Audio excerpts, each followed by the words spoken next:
بسم اللہ الرحمن الرحیم، ایک آیت، اس کا کمال ہی اور ہے، اس کے راز ہی اور ہیں، اس کے اسرار ہی اور ہیں۔ قرآن پاک کی تو شان ہی نرالی ہے، مگر آج فقط کچھ باتیں میں آپ کو اللہ کے اس مبارک کلام کی اس ایک آیت کے رموز، اسرار، سیکرٹس، فضائل سنے تو عقل حیران ہو جاتی ہے۔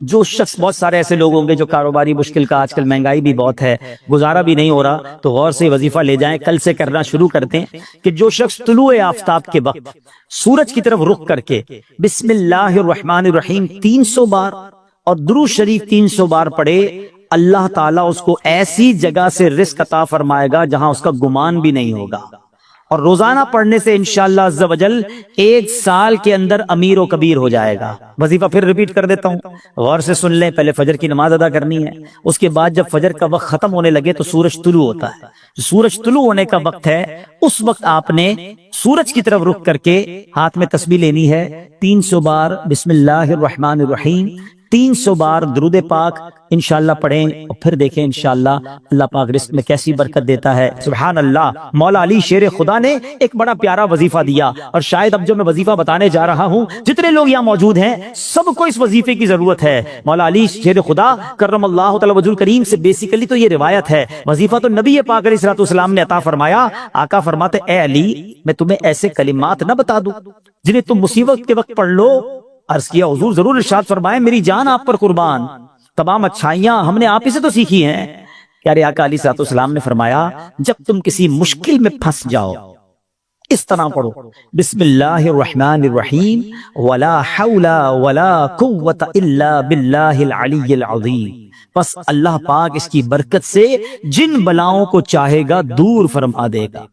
اچھا، اس وظیفے کو میں نے بھی کئی بار ٹرائی کیا ہے۔ میں نے الحمدللہ پہلے امیر اہل سنت کو دیکھا، مثال کے طور پہ آپ کہیں پھنس گئے، آپ کا ٹریفک میں گاڑی پھنس گئی ہے، گاڑی خراب ہو گئی ہے، فلائٹ کا ٹائم ہو گیا ہے، ٹرین کا ٹائم ہو گیا ہے، اور آپ کو لگتا ہے اب نہیں پہنچ سکیں گے، یا کسی بھی مشکل میں آپ پھنس گئے ہیں، آپ بسم اللہ الرحمن الرحیم ولا حول ولا قوت الا باللہ العلی العظیم، پھر آپ دیکھیں مشکلیں کیسے آسان ہوتی ہے۔ اب مثال کے طور پہ کوئی چیز گم ہو جائے، قرضہ آ جائے، کاروبار میں کوئی نقصان ہونے لگے، کوئی چیز میں گڑبڑ ہو جائے، کسی بھی پریشانی میں ہے، آپ یہ وظیفہ یاد کر لو، ذرا مل کے دوہرا لو، بسم اللہ الرحمن الرحیم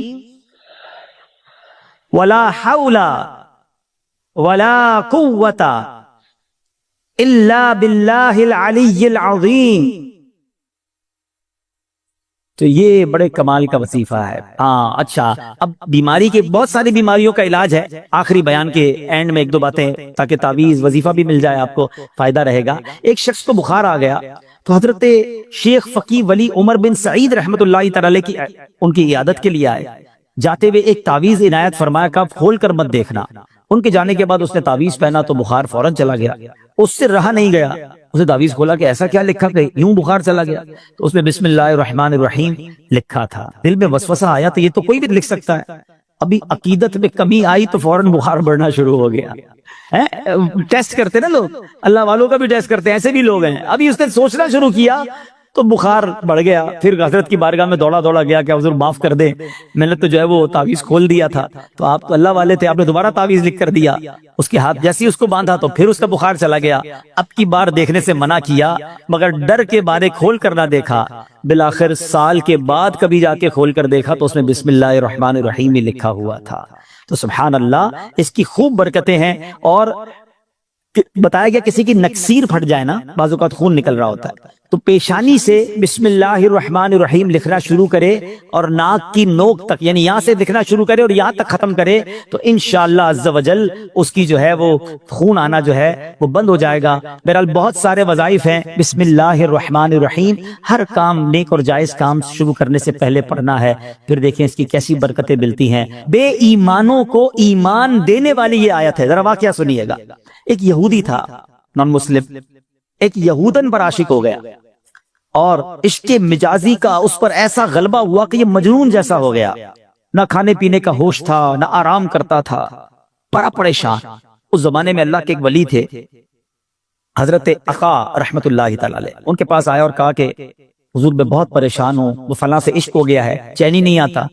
آپ اللہ والے تھے، آپ نے ایک کاغذ کے ٹکڑے پر بسم اللہ الرحمن الرحیم لکھا اور کہا یہ کھا جاؤ۔ اس نے وہ کاغذ کا ٹکڑا نگل لیا کہ شاید میرا کام بچ جائے گا، سچی بات ہے اس کا کام بن گیا. ہوا یہ کہ جیسے ہی اس نے کاغذ کو نکلا نا، اس کے دل کی دنیا ہی بدل گئی، ایمان کی مٹھاس ملنے لگی اور اس کے دل میں نور ظاہر ہو گیا. عورت کے عشق کو چھوڑا اور کہتا حضور بس اب مجھے کچھ اور نہیں چاہیے، جس رب کا نام اندر گیا ہے اب کلمہ پڑھائیے، مجھے مسلمان کر دیجئے. صرف بسم اللہ الرحمن الرحیم کاغذ میں لکھا ہوا پیٹ میں جاتا ہے. اب اس یہودن کو پتہ چل گیا کہ میرا عاشق تو مسلمان ہو گیا ہے. وہ بھی حضرت کی بارگاہ میں آئی اور کہا کہ میں ہی وہ عورت ہوں کہ جس کے عشق میں وہ مبتلا تھا، وہ مسلمان ہو گیا ہے. اب مجھے خواب میں روزانہ کوئی کہنے والا کہتا ہے کہ اگر تجھے جنت میں اپنا ٹھکانہ دیکھنا ہے نا تو جا اور حضرت عطا کے پاس جا، تجھے اپنا جنت میں ٹھکانہ دکھائیں گے. تو حضرت میں آپ کے پاس آئی ہوں، بتائیے جنت کہاں ہے؟ حضرت عطا نے کہا کہ جنت کا ارادہ ہے تو پہلے تجھے اس کا دروازہ کھولنا پڑے گا نا، جنت میں جانا ہے تو ڈور اوپن کر. تو وہ کہتی جنت کا دروازہ میں کیسے کھولوں؟ فرمایا بسم اللہ الرحمن الرحیم پڑھ. آپ نے فرمایا جنت کا دروازہ کھولنا ہے نا، بسم اللہ الرحمن الرحیم پڑھ. جیسے ہی اس نے بسم اللہ الرحمن الرحیم پڑھا دل میں نور بڑھنے لگ گیا. کہتی حضور بس اب مجھے اسلام میں داخل کیجئے. اس نے کلمہ پڑھا اور بسم اللہ شریف کی برکت سے وہ بھی مسلمان ہو گئی. اسی رات جب وہ نو مسلم خاتون جو ہے رات کو سوئی تو خواب پہ جنت میں داخل ہوئی. خوبصورت محل دیکھا، گنبد دیکھے. ایک گنبد پر لکھا تھا بسم اللہ الرحمن الرحیم لا الہ الا اللہ محمد الرسول اللہ. عورت نے یہ الفاظ پڑھے تو کسی پکارنے والے پر کہا اے پڑھنے والی، اللہ پاک نے یہ سب تجھے عطا فرما دیا ہے.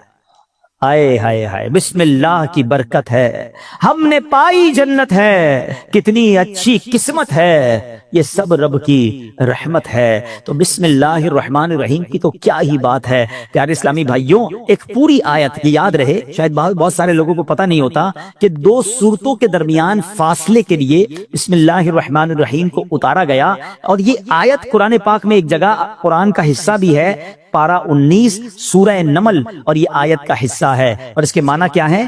اللہ کے نام سے ہے جو نہایت مہربان رحم والا. اچھا، اس کی فضائل کیسے کہ صحابی رسول حضرت جابر بن عبداللہ رضی اللہ عنہ فرماتے ہیں کہ جب بسم اللہ شریف نازل ہوئی نا تو بادل مشرق کی طرف دوڑے، بادل مشرق کی سمت دوڑے، ہوائیں رک گئیں، سمندر کو جوش آ گیا، چوپایوں نے غور سے سننے کے لیے اپنے کان لگا دیے اور شیطانوں کو آسمان سے پتھر مارے گئے. اور اللہ پاک نے فرمایا مجھے میری عزت و جلال کی قسم، جس چیز پر بسم اللہ الرحمن الرحیم پڑھی گئی میں اس میں برکت دوں گا. کاروباری لوگ بیٹھے، برکت چاہیے نا، کاروبار میں، رزق میں، معاملات میں بسم اللہ کو تھام لو. سبحان اللہ. واقعہ ہے ایک شرابی کا، اور اس شرابی کی زندگی میں ایک ایسا ٹرننگ پوائنٹ آیا جس نے اس کی زندگی کو بدل کر رکھ دیا اور کہاں پہنچا دیا. بہت امیزنگ سٹوری ہے. ماجرا یہ تھا کہ وہ شرابی شراب کے نشے میں دھت کہیں جا رہا تھا. راستے میں ایک کاغذ پر نظر پڑی. ماشاءاللہ یہاں قرآن پڑھنے والے، پڑھانے والے، اپنی دکانوں پر بھی ماشاءاللہ مدرسہ لگانے والے موجود ہیں. تو آج قرآن پاک کی صرف ایک آیت کی فضیلت کی میں نے بات کرنی ہے. پورے قرآن کی شان تو نرالی ہے، ایک آیت میں کیا کچھ ہے اس سے اندازہ ہوگا کہ پھر رب کے کلام میں کتنی عظمتیں ہیں. تو وہ جو شراب کے نشے میں دھت جا رہے تھے، انہوں نے دیکھا کہ ایک کاغذ کا ٹکڑا پڑا ہے اور اس پر بسم اللہ الرحمن الرحیم لکھا ہوا ہے. اب اس کو خیال آیا کہ میرے رب کا نام زمین پر، ادب کا خیال آیا، عزت کا خیال آیا کہ یہ نہیں ہونا چاہیے. حالانکہ وہ غلط کام کر رہے تھے، شراب میں تھے، مگر عطر خریدا، اس کاغذ کے ٹکڑے کو صاف کیا، اسے عطر لگایا اور بلند جگہ پر رکھا. اس کے بعد وہ اپنے کام میں مگن ہو گئے. اسی رات ایک بزرگ کو خواب میں زیارت ہوئی کہ جاؤ میرے اس بندے کو جا کر کہو کہ تم نے میرے نام کو پاک اور صاف جگہ پر رکھا، بلند جگہ پر رکھا، ہم تمہارے نام کو بھی بلند کریں گے. اب بزرگ اس بندے کو جانتے تھے کہ وہ تو شرابی ہے. شرابی کے لیے یہ پیغام کیسے ہو سکتا ہے؟ تو کہتے لگتا خواب میں کوئی غلط فہمی ہوئی، دوبارہ سو گئے. دوبارہ سوئے تو پھر دوسری بار یہی پیغام. پھر سوچا نہیں اس بندے کے لیے پیغام نہیں ہو سکتا. تیسری بار خواب میں یہی پیغام دیا گیا. اب وہ بزرگ تلاش کرنے نکلے کہ وہ کدھر ہے شراب پینے والا. ڈھونڈتے ڈھونڈتے جب پتا چلا تو پتا چلا اس وقت بھی وہ شراب کی محفل میں ہی بیٹھے ہوئے تھے. آواز دی کہ باہر آئیے. وہ تو شراب کے نشے میں مست، تو کسی کو بھیجا کہ جاؤ کہو تمہارے لیے پیغام آیا ہے. کہ میرے لیے کون پیغام لایا ہے؟ بہرحال پوچھو کس کا پیغام لائے ہو؟ جو بزرگ شراب کھانے کے باہر کھڑے تھے نا، اندر جا کر اسے بتا دو اللہ کا پیغام لایا. اب جب یہ سننا تھا تو جھرجھری سی آ گئی، کھڑے ہوئے باہر آئے، اور جب یہ بات بزرگ نے بتائی کہ مجھے تو نہیں پتا تم نے کیا کیا ہے، 3 بار خواب میں مجھے یہ کہا گیا ہے کہ تمہیں بتا دوں، تم نے رب کے نام کو جو تعظیم کی ہے، بسم اللہ الرحمن الرحیم کو معطر کیا، اسے بلند جگہ پر رکھا ہے، مجھے یہ پیغام ملا ہے کہ تمہیں بھی تمہارے نام کو بلندی دی جائے گی، تمہیں عزت اور مرتبہ دیا جائے گا. جب یہ سنا کہ میں شراب کے نشے میں دھت اور میرا رب مجھ پہ اتنا مہربان، اس بندے نے توبہ کی، اللہ سے معافی مانگی اور عبادتوں میں لگ گئے. اے میرے پیارے اسلامی بھائیوں، یہ انقلاب جو شراب کے نشے میں دھت شخصیت کو اللہ کا ولی بنا گیا، یہ کون تھے؟ یہ کوئی اور نہیں، حضرت بشر حافی رحمت اللہ تعالی علیہ تھے. یہ زمانے کے ولی بنے. حافی کہتے ہیں ننگے پیر رہنے والے کو. آپ معرفت الہی اور اللہ کی یاد میں اتنے گم رہنے لگے کہ آپ چپل ہی نہیں پہنتے تھے. اور کتابوں میں لکھا کہ جب تک حضرت بشر حافی اس شہر میں رہے، کوئی بھی چوپایا جو ہے نا راستے میں گندگی نہیں کرتا تھا، اس ادب کے ساتھ کہ کہیں بشر حافی کے پیر گندے نہ ہو جائیں. تو کتابوں میں آتا ہے کہ ایک بار کسی نے دیکھا کہ چوپائے نے گندگی کر دی ہے، تو اس کے مالک نے سمجھ لیا کہ ہو نہ ہو بشر حافی کا انتقال ہو گیا ہے. اور جب معلوم کیا گیا تو ایسا ہی تھا کہ جب وہ زمانے سے وہ دنیا سے چلے گئے، پھر چوپایوں نے راستے کے اندر گندگی کرنا شروع کی. یعنی جو اللہ کا ادب کرتا ہے، اللہ کے نام کی تعظیم کرتا ہے، اللہ کی مخلوق جو ہے وہ اس کی تعظیم کرنے لگ جاتی ہے. سبحان اللہ. آپ کو اندازہ ہے کہ بسم اللہ الرحمن الرحیم میں جامعیت کتنی ہے؟ سنتے جائیے. اللہ پاک نے بعض انبیاء کرام پر مختلف کتابیں اور صحائف نازل فرمائے جن کی تعداد 104 ہے. ٹھیک ہے، ان میں سے 60 صحیفے حضرت شعیب علیہ السلام پر، 30 صحیفے حضرت ابراہیم علیہ السلام پر، 10 حضرت موسیٰ علیہ السلام پر تورات شریف اترنے سے پہلے نازل ہو گئے تھے. پھر 4 بڑی کتابیں ہیں، تورات شریف، زبور شریف، انجیل مقدس اور قرآن مجید. ٹھیک ہے. اچھا، ان تمام صحیفوں کے مضامین قرآن پاک میں ہیں. قرآن پاک کے سارے مضمون سورہ فاتحہ میں ہے، اور سورہ فاتحہ کا سارا مضمون بسم اللہ الرحمن الرحیم میں ہے. اور سنو، بسم اللہ الرحمن الرحیم کا سارا مضمون بسم اللہ کے حرف با میں موجود ہے، اور اس کے معنی کیا ہے؟ بی کان ما کان و بی یکون ما یکون، یعنی جو کچھ بھی ہے مجھ یعنی اللہ پاک ہی سے ہے، اور جو کچھ ہوگا مجھ یعنی اللہ پاک سے ہی ہوگا. اللہ اکبر. یہ کمال ہے بسم اللہ الرحمن الرحیم کا کہ تمام صحیفوں اور قرآن مجید کا نچوڑ اس کے اندر موجود ہے. اور سبحان اللہ، بسم اللہ کے فضائل کتنے. امام فخر الدین رازی رحمت اللہ تعالی فرماتے ہیں بسم اللہ الرحمن الرحیم کے 19 حروف ہیں. ٹھیک ہے، اور دوزخ پر عذاب دینے والے فرشتے بھی 19 ہیں. تو آپ فرماتے ہیں کہ امید ہے ایک ایک حرف کی برکت سے ایک ایک فرشتے کا عذاب دور ہو جائے گا. بسم اللہ پڑھتے رہا کرو. اچھا، آپ فرماتے ہیں دن میں کتنے گھنٹے؟ دن رات میں 24 گھنٹے ہیں. فرماتے 5 گھنٹے 5 نمازوں میں گھیر لیے، 19 گھنٹوں کے لیے بسم اللہ الرحمن الرحیم کے 19 حروف عطا فرمائے. پس جو خوش نصیب بسم اللہ الرحمن الرحیم کا ورد کرتا رہے اور نماز 5 وقت پڑھتا رہے، اس کا ہر گھنٹہ عبادت میں کاؤنٹ ہوتا رہے گا. تو یہ کمال کا وظیفہ ہے. نارملی ہماری توجہ اس طرف نہیں جاتی ہے. اچھا، بعض اوقات ہم لوگ کہتے ہیں ہمارے کام ادھورے رہ جاتے ہیں، کام شروع کرتے ہیں، ڈیل بنتے بنتے رہ جاتی ہے، کام ادھورا رہ جاتا ہے، پوری نہیں ہو پاتی ہماری بات. سنیے، اللہ پاک کے پیارے اور آخری نبی صلی اللہ تعالی علیہ وسلم نے فرمایا جو بھی اہم کام بسم اللہ سے شروع نہیں کیا جاتا وہ ادھورا رہ جاتا ہے.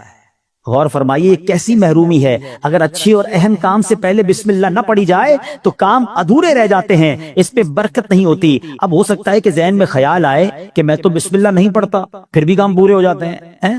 اس کا جواب یہ ہے کہ کام کا بظاہر پورا ہو جانا اور بات ہے، اور اس میں برکت کا نہ ہونا اور. مثلا کسی نے بغیر بسم اللہ کے کھانا کھایا، کھانا پیٹ میں بھی گیا، پیٹ بھر بھی گیا، لیکن اب اس میں برکت اسے حاصل نہیں ہوگی. کھانا پوری طرح ہضم نہیں ہوتا، یا بعض اوقات جزو بدن نہیں بنتا. بہت ساری جناب اس میں پرابلم رہتی ہیں. تو بہرحال ہمیں جو ہے بسم اللہ شریف کا ورد کرنا چاہیے. اور ایسے ایسے واقعات اس کے فضائل میں کتابوں میں لکھے. امیر اہل سنت نے اپنی شورۂ آفاق کتاب فیضان سنت میں ایک کمال کا واقعہ لکھا کہ ایک مبلغ جو ہے ایک داعی جو ہے بسم اللہ کے فضائل بیان کر رہے تھے، ایک غیر مسلم عورت بھی بیٹھی تھی، تو لڑکی نے سنا کہ بسم اللہ کی اتنی فضیلت ہے، اب اس نے جناب اسلام قبول کر لیا، اب اس کی زبان پر ہر وقت بسم اللہ رہتا تھا، تو اب جو اس کا والد تھا نا غیر مسلم تھا، وہ بڑا غصے میں آیا، طرح طرح کی تکلیفیں دینے لگا کہ کسی طرح اپنی بیٹی کو جو ہے وہ تکلیف دے کر اسلام سے پھیر لے، اور اگر نہیں مانتی تو اب اس پر کوئی الزام لگائے تاکہ یہ قتل کر دی جائے۔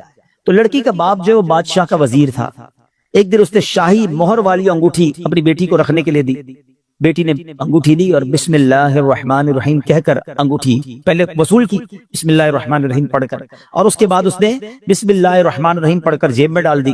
رات کو جب وہ سوئی تو والد نے انگوٹھی جیب سے نکالی اور دریا میں ڈال دی کہ اب صبح جب انگوٹھی نہیں ہوگی اس کو پکڑا دوں گا اور یہ ماری جائے گی۔ تو اب جیسے ہی وہ انگوٹھی دریا میں ڈالی، اللہ کا کرنا ایسا ہوا کسی مچھلی نے وہ انگوٹھی کو نگل لیا۔ صبح کو ایک شکاری نے جال ڈالا، اتفاق سے وہی مچھلی جال میں آ گئی، اس نے لا کر وہی مچھیرے نے اسی وزیر کو وہ مچھلی لا کے تحفے میں دی۔ وہ وزیر جو ہے اپنی بیٹی کو مچھلی دیتا ہے کہ بیٹی اس کو پکاؤ، تو بیٹی نے بسم اللہ الرحمن الرحیم پڑھ کر جو ہے وہ مچھلی کو کھولا، اس کو چاک کیا، اندر وہی انگوٹھی موجود تھی، پھر بسم اللہ پڑھی اور انگوٹھی اپنے پاس رکھ لی۔ والد صاحب نے ناشتے کے بعد کہا بیٹی وہ انگوٹھی کدھر ہے؟ بسم اللہ پڑھ کر وہ انگوٹھی واپس کر دی کہ یہ انگوٹھی واپس آ گئی۔ اللہ اکبر! اب باپ حیران کہ یہ کیسے ہوا؟ تو اس نے کہا میں نے تو کوئی بھی کام جو بھی کیا اللہ کے نام سے شروع کرتی گئی، رب نے مشکل سے نکال دیا۔ ہمارا پرابلم یہی ہے، ہم بہت ساری فضول باتیں کرتے ہیں، اللہ کا ذکر نہیں کرتے، اللہ کا نام نہیں لیتے، اپنے ہر جائز کام سے پہلے بس عادت بنا لو بسم اللہ الرحمن الرحیم، بسم اللہ الرحمن الرحیم، پھر آپ اس کی انشاءاللہ برکتیں دیکھیں گے۔ سبحان اللہ! یہ جو ہم کھانا کھاتے ہیں نا، اس کے بارے میں آتا ہے کہ کھانے سے پہلے پیارے آقا علیہ السلام فرماتے ہیں کہ جس کھانے پر بسم اللہ نہ پڑھی جائے وہ کھانا شیطان کے لیے حلال ہو جاتا ہے، یعنی بسم اللہ نہ پڑھنے کی صورت میں شیطان اس کھانے میں شریک ہو جاتا ہے۔ ایک بار کیا ہوا کہ حضرت ابو ایوب انصاری فرماتے ہیں کہ ہم نبی پاک کے ساتھ حاضر تھے، کھانا پیش کیا گیا، ابتدا میں بڑی برکت ہو رہی تھی کھانے میں، اور تھوڑی دیر ہوئی تو بڑی بے برکتی شروع ہو گئی۔ تو ہم نے عرض کی یا رسول اللہ صلی اللہ تعالی علیہ وسلم ایسا کیوں ہوا؟ تو نبی پاک علیہ السلام نے فرمایا ہم سب نے کھانا کھاتے وقت بسم اللہ پڑھی تھی، مگر ایک شخص تھوڑی دیر کے بعد آیا اور بغیر بسم اللہ پڑھے کھانے میں شامل ہو گیا، اس کے ساتھ شیطان نے بھی کھانا کھانا شروع کر دیا۔ تو کھانے کی بے برکتی بھی بغیر بسم اللہ کے ہوتی ہے۔ اچھا، پھر بی بی عائشہ صدیقہ فرماتی ہیں کہ جب کوئی شخص کھانا کھائے تو اللہ پاک کا نام لے، یعنی بسم اللہ پڑھے، اور اگر نہیں پڑھ سکا، شروع میں پڑھنا بھول گیا، تو پھر یوں کہے بسم اللہ اولہ و آخرہ، تو انشاءاللہ اس کی برکت سے وہ جو بے برکتی والا معاملہ ہے وہ بھی دور ہو جائے گا۔ اچھا، اب وہی والی بات کہ حفاظت کیسے ہوتی ہے بسم اللہ سے۔ ایک مرتبہ صحابی رسول حضرت خالد بن ولید رضی اللہ تعالیٰ کچھ مجوسی آئے، آتش پرست، کہا ہمیں ایسی کوئی نشانی بتائیں، اگر آپ اسلام سچا مذہب ہے تو کوئی ایسی نشانی بتائیں کہ ہم اسلام کی حقانیت کو مان لیں۔ حضرت خالد بن ولید نے زہر قاتل منگوایا اور بسم اللہ الرحمن الرحیم پڑھ کر اسے پی لیا۔ بسم اللہ کی برکت سے آپ پر اس زہر نے اثر نہیں کیا۔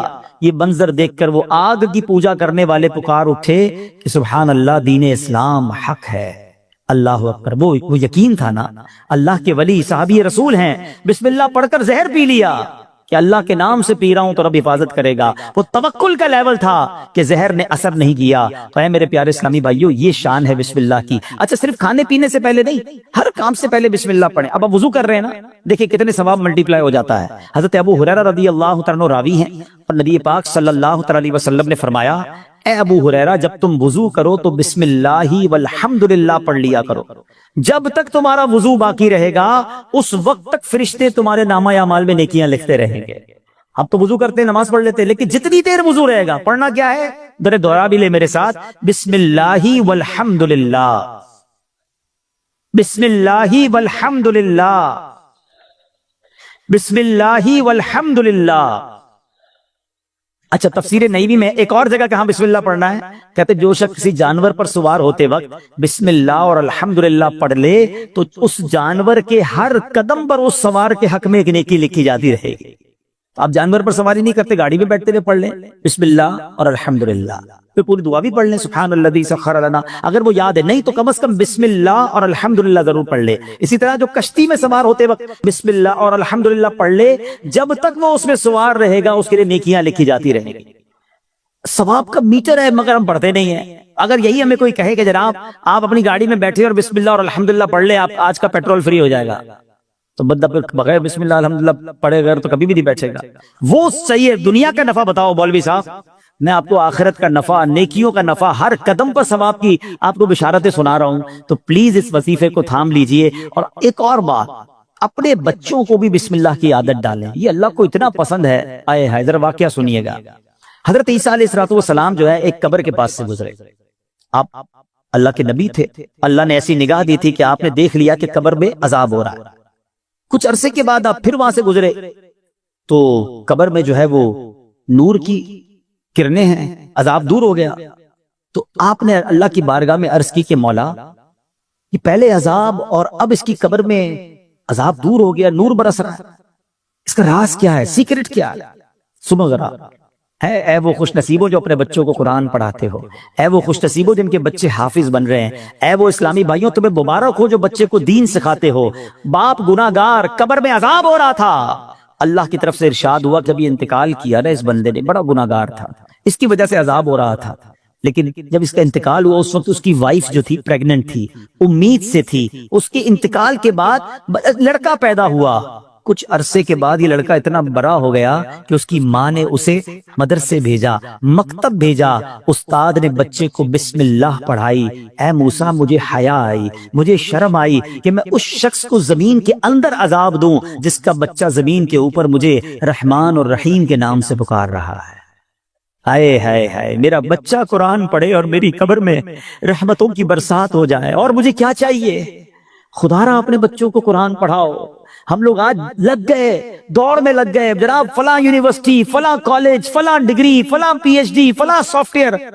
وی آر ناٹ اگینسٹ، ہم دعوت اسلامی والے دنیا کی پڑھائی کے خلاف نہیں ہیں، لیکن دنیا کے پیچھے اتنا تو مت بھاگو نا کہ ہم اپنے دین کو ہی بھول جائیں، ہمارے بچوں کو قرآن ہی نہ آئے، ہمارے بچے حدیث ہی نہ جانے، ادب ہی نہ جانے۔ آج جناب بہت زیادہ ہم آگے دنیا کی طرف چلے گئے۔ میں 2-3 ایگزامپل دیتا ہوں، اگر آپ کو لگتا ہے ایسا نہیں ہے تو کبھی گھر میں ڈنر پر بیٹھے ہو، بچے ساتھ ہو، فیملی ساتھ ہو، ایک چھوٹا سا ٹیسٹ لو نا اپنے بچوں اور فیملی کا۔ چلو بچوں آج ایک چھوٹا سا ایک ٹیسٹ لیتے ہیں، وہ انٹرسٹ بھی لیں گے، بیٹا جاؤ کاپی پینسل لے کر آ جاؤ، ٹھیک ہے؟ ان کو کہیں بیٹا پہلے صفحے پہ لکھو کہ تمہیں کتنے کرکٹرز کے نام یاد ہے۔ تو ہو سکتا ہے کسی کا بیٹا یہ بھی کہے گا ابا جان صرف نام لکھنے ہیں، آگے ریکارڈ بھی لکھنے ہیں، وہ بھی یاد ہوتے ہیں، ٹھیک ہے؟ اچھا بیٹا اگلے صفحے پہ لکھو کہ مزید کتنے اداکاروں کے نام یاد ہیں، معاذ اللہ، تو شاید 2-3 صفحے بھر دیے جائیں گے، گلوکاروں کے نام، سیاستدانوں کے نام، 4-5 صفحے بھر گئے ہوں گے۔ اب پوچھنا بتاؤ کتنے نبیوں کے نام یاد ہیں، کتنے صحابہ کے نام اگلے صفحے پہ لکھو، اس کے اگلے صفحے پہ بیٹا لکھو کتنے ولیوں کے نام یاد ہیں۔ چھوٹا سا ٹیسٹ آپ کو بتا دے گا ہم کدھر جا رہے ہیں، ہمارے بچے کدھر جا رہے ہیں۔ ایک بات یاد رکھنا، میرا بیٹا میرے مرنے کے بعد گوگل، یاہو، فیس بک، واٹس ایپ، ٹویٹر، انسٹاگرام کھول کر ایصال ثواب نہیں کرے گا، اگر اسے قرآن پڑھنا آتا ہوگا تو وہ مجھے ایصال ثواب کرے گا۔ اپنے بچے کو قرآن سکھائیے، قرآن کی تعلیم دیجیے، اور پھر سبحان اللہ، کچھ لوگ کیا کرتے ہیں اپنے بچوں کو دین سے دور کرتے ہیں، اور تھوڑے دنوں بعد جب بچہ جوان ہوتا ہے تو سر پکڑ کے رو رہے ہوتے ہیں کہ بچہ میرا ادب نہیں کر رہا، بچہ جناب بڑا عجیب عجیب باتیں کرنے لگ گیا۔ ہمارے پاس آتے لوگ، ہم پتہ غلطی کرتے ہیں۔ واللہ آپ اپنے بچے کو دین کے حوالے کر دو، جب وہ دین پڑھے گا تو دین اس بچے کو آپ کے حوالے کر دے گا۔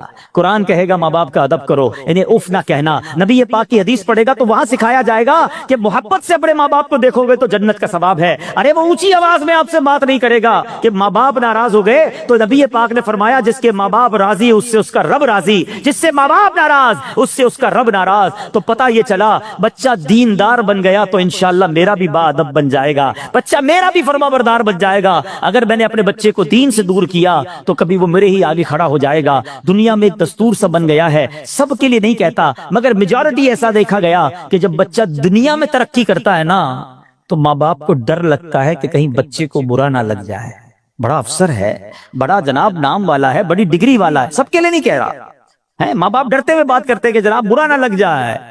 اور جب بچہ دین میں بڑا ہو جاتا ہے نا، عالم بن جائے، مفتی بن جائے، تو اب اس عالم اور اس مفتی کو ڈر لگتا ہے کہ کہیں میرے ماں باپ ناراض نہ ہو جائے۔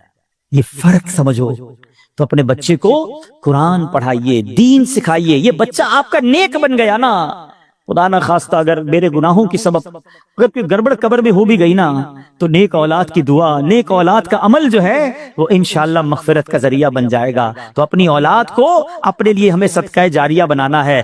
اب سوچو بسم اللہ الرحمن الرحیم میں اتنی برکت ہے تو پورے قرآن کا کیا عالم ہوگا۔ مبارک ہو انہیں جو قرآن پاک پڑھنے والے ہیں، پڑھانے والے ہیں۔ آپ کو ایک اور فضیلت سنا دوں، دنیا میں آپ نے بہت پیارے پیارے پھل دیکھے ہوں گے، فروٹس، اور تقریباً سبھی کو فروٹس پسند ہوتے ہیں۔ کئی پھلوں کا ذکر قرآن مجید میں بھی موجود ہے، اور دنیا میں جائیں ٹریول کریں تو ہر ملک کی ایک خاص بات ہوتی ہے کہ فلاں پھل جو ہے وہ فلاں ملک میں پایا جاتا ہے۔ مگر آج جس قسم کے پھل کی میں بات کرنے جا رہا ہوں، ایسا پھل شاید دنیا میں آپ نے کہیں نہیں دیکھا ہوگا۔ مسلمانوں کے چوتھے خلیفہ مولا کائنات حضرت علی المرتضی شیر خدا کرم اللہ تعالی وجہ الکریم فرماتے ہیں کہ اللہ پاک نے جنت میں ایک درخت پیدا فرمایا ہے۔ اب وہ درخت کیسا ہے؟ فرمایا جس کا پھل سیب سے بڑا، انار سے چھوٹا، مکھن سے زیادہ نرم اور شہد سے بھی میٹھا ہے۔ سائز بھی بتائی گئی، نرم کیسا ہے اور ذائقہ کیسا ہے، اور سبحان اللہ خوشبو کیسی، فرمایا مشک سے بھی زیادہ خوشبودار ہے۔ پھل میں یہی تو دیکھا جاتا ہے نا، ذائقہ کیسا ہے، اس کی سافٹنس، اور پھر اس کے بعد جو ہے اس کی خوشبو کیسی ہے۔ تو اب یہ ملے گا کس کو؟ لیکن فرماتے ہیں درخت ایسا ہے کہ اس کی شاخیں تر موتیوں کی ہیں، تنے سونے کے ہیں، اور پتے زبرجد کے ہیں۔ ہائے ہائے، یہ درخت بھی دیکھنے والا، پھل بھی دیکھنے والا، منہ میں پانی آ رہا ہے۔ اب ملے گا کس کو؟ سنو، مولا علی شیر خدا کرم اللہ تعالی وجہ الکریم فرماتے ہیں اس درخت کا پھل وہی کھا سکے گا جو نبی پاک صلی اللہ تعالی علیہ وسلم پر کثرت سے درود پاک پڑھنے والا ہوگا۔ آئے ہائے ہائے، سبحان اللہ سبحان اللہ، یہ ہے درود پاک۔ وہ تو نہایت سستا سودا بیچ رہے ہیں جنت کا، وہ تو نہایت سستا سودا بیچ رہے ہیں جنت کا، ہم مفلس کیا مول چکائیں، اپنا ہاتھ ہی خالی ہے۔ اللہ اکبر، درود پاک تو جنت میں لے جانے والا وظیفہ ہے۔ بلکہ میں ایک بات کہوں کہ ذرا ایک بار کبھی اکیلے میں بیٹھ کر اگر آپ سے میں سوال کروں کہ آپ کیا چاہتے ہیں، آپ کی ڈیزائرز کیا ہیں، آپ کی خواہشیں کیا ہیں، نوٹ کریں۔ دنیا میں کیا چاہیے ایک مسلمان کی حیثیت سے، مرتے وقت آپ کیا چاہتے ہیں، اچھا قبر میں کیا چاہتے ہیں، اور جب محشر کے دن اٹھیں تو وہاں آپ کیا چاہتے ہیں، ایک بار لکھ لیں اس کو۔ اب میں آپ کو کئی حدیثوں کا نچوڑ پیش کرنے جا رہا ہوں، بہت ساری حدیثیں ہیں، اس کا عطر پیش کر رہا ہوں، اور غور سے سنتے جائیے، اور ہو سکے تو ہر جملے کے بعد سبحان اللہ کہتے جائیے، طبیعت ہری بھری ہو جائے گی۔ اگر آپ چاہتے ہیں کہ آپ کے کاروبار میں رزق میں برکت ہو جائے تو درود پاک پڑھیے۔ آپ چاہتے ہیں آپ کی بیماری دور ہو جائے، آپ درود پاک پڑھیے۔ آپ چاہتے ہیں آپ کی ٹینشن دور ہو جائے، آپ درود پاک پڑھیے۔ آپ چاہتے ہیں آپ کی عزت میں اضافہ ہو جائے، آپ درود پاک پڑھیے۔ اور سنیں، آپ چاہتے ہیں مرتے وقت کلمہ نصیب ہو اور نبی پاک کا دیدار ہو جائے، آپ درود پاک پڑھیے۔ آپ چاہتے ہیں قبر میں نبی پاک کا جلوہ نصیب ہو جائے، آپ درود پاک پڑھیے۔ سنیے، محشر کے دن نبی پاک کے پرچم تلے اٹھنا چاہتے ہیں تو درود پاک پڑھیے۔ آقا کے پیچھے پیچھے جنت میں جانا چاہتے ہیں تو درود پاک پڑھیے۔ اور سنو سنو، نبی پاک کا دیدار کرنا چاہتے ہیں تو درود پاک پڑھیے۔ مدینے جانا چاہتے ہیں اور بار بار جانا چاہتے ہیں تب بھی درود پاک پڑھیے۔ اب مجھے بتاؤ، کچھ رہ گیا ہے اور کوئی چیز باقی رہ گئی ہے جو دنیا میں چاہیے تھی، مرتے وقت چاہیے تھی، مرنے کے بعد چاہیے تھی؟ کاروبار بھی اچھا ہو جائے، رزق میں برکت ہو جائے، ٹینشنیں دور ہو جائیں، ذلیل نہ ہوں، عزتیں بڑھ جائیں، کلمہ مل جائے، میں نبی پاک کا دیدار ہو، جب تک زندہ رہوں مدینے جاتا رہوں، اور خواب میں آقا کی زیارت بھی ہو جائے، پھر نبی پاک جنت میں ساتھ لے جائیں، پھر بچتا کیا ہے؟ کمال یہ ہے کہ ہر وہ خواہش جو میری ہے، اور میں نے اپنی طرف سے باتیں نہیں کی، ماشاءاللہ جو علماء بیٹھے ہیں، مبلغین بیٹھے ہیں، ان کو یاد آ رہا ہوگا کہ ہر جملے کے پیچھے کوئی نہ کوئی فضیلت حدیثوں میں اور روایتوں میں موجود ہے، کہ یہ سب چیز نبی پاک نے بتائی ہوئی ہے کہ یہ کرتے جاؤ، درود پڑھتے جاؤ، تمہیں یہ بھی ملے گا، تمہیں یہ بھی ملے گا، تمہیں یہ بھی ملے گا۔ جبھی تو شاعر نے کہا نا، ہر درد کی دوا ہے صلی علی محمد، whatever calamity you have, whatever problem, کوئی مسئلہ ہے، مسئلہ ہے نا، بتا تو رہا ہوں کہ ہر درد کی دوا ہے صلی علی محمد، تعویذ ہر بلا ہے صلی علی محمد صلی اللہ علیہ وسلم. یعنی ہوا یہ، اس کا نچوڑ یہ، نتیجہ یہ نکلا کہ اگر ہم درود پاک پڑھنے والے بن جائیں اور کثرت سے پڑھنے والے بن جائیں تو پھر مشکل نہیں رہنی ہے انشاءاللہ. تو آئیے میں بھی نیت کروں اور آپ بھی نیت کریں. بعض اوقات آپ دکان پہ بیٹھے ہوتے ہیں، کاروبار پہ بیٹھے ہوتے ہیں، کوئی کام نہیں ہوتا. ہمارا پرابلم ہم یہ ہو گیا ہے، جب کوئی کام نہیں ہے تو ہمارے ہاتھ میں موبائل آ جاتا ہے، اور وہ موبائل اتنا بیزی کر دیتا ہے کہ پتہ ہی نہیں چلتا کہ آدھا گھنٹہ نکل گیا، گھنٹہ نکل گیا، 2 گھنٹے نکل گئے. اللہ کرے یہ مائنڈ سیٹ بن جائے کہ یہ وقت بہت قیمتی ہے. اگر فارغ بیٹھا ہوں دکان پہ تو میری تسبیح بار آنی چاہیے، موبائل کی جگہ تسبیح بار آنی چاہیے کہ چلو یار 313 بار درود پاک پڑھ لیتا ہوں، 100 بار کلمہ پاک پڑھ لیتا ہوں. اچھا موبائل اٹھانا ہی ہے تو یار کوئی کام نہیں تو 10 منٹ میں 12 منٹ میں سورہ یاسین نہ پڑھ لوں. 1 سورہ یاسین پڑھوں گا 10 قرآن کا ثواب مل جائے گا. اب سوچیں، کاروباری ہو نا تو بنو نا کاروباری کہ تھوڑی تھوڑی دیر میں کیا کیا کما سکتا ہوں، کتنی فضیلتیں کما سکتا ہوں. تو اللہ کرے اپنے وقت کا صحیح استعمال کرنے والے ہم بن جائیں اور میری اور آپ کی زبان ذکر و درود سے تر رہنے لگے. اچھا اس کا بینیفٹ یہ بھی ہوگا، آخرت میں تو اجر ملے گا، اللہ کی رحمت سے کاروبار پر بھی برکتیں نازل ہونا شروع ہو جائیں گی.